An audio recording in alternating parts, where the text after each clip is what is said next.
এয়া গাইছ এক ধুনীয়া পৰিৱেশ আৰু একেলগে খোৱাৰ এক প্ৰয়াস। গাইছ মোৰ কাষত আছে সঞ্জয় ভাইটি আৰু সঞ্জয় ভাইটিয়ে আজি দুই এষাৰ কথা ক'ব। সঞ্জয় ভাইটি আজি কিহৰ খানা চলি আছে? আহি আছে জ্ঞানদাৰ বিয়া 15 তাৰিখ বহাগ, তাৰে আজি খৰি কটা হ'ল, সকলোৱে মিলি খৰি কাটিলোঁ, এতিয়া একেলগে খাম, বহুত ভাল খানা হ'ব।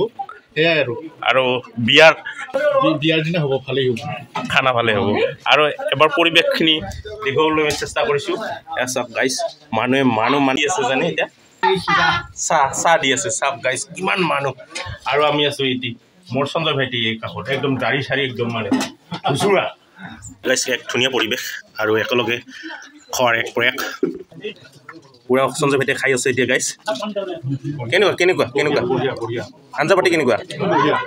আৰু আহিব লগা আছে গাইছ মই খোৱা নাই আৰু মই খাম। আৰু এইটো মোৰ মুড়ি আৰু এইটো কি ভাজি? এইটো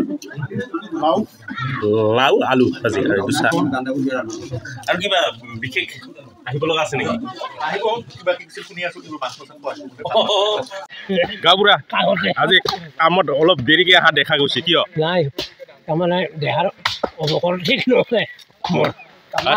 আচ্ছা ভাতিজাৰ বিয়া লাগছে বোলে আৰু এই খৰি কটা চাউল ৰাজহুৱা কৰি আছে। এই ভাতিজাৰ বিয়া আমাৰ ৰাইজৰ একতা থাকে আৰু কি আহে। ভাতিজাৰ বিয়াত কি ক'ব? ভাতিজাৰ বিয়াত কেনে বহাগত কেই তাৰিখে? 15 তাৰিখ বিয়া হ'বলৈ গৈ আছে। 15 তাৰিখে বহাগত কি?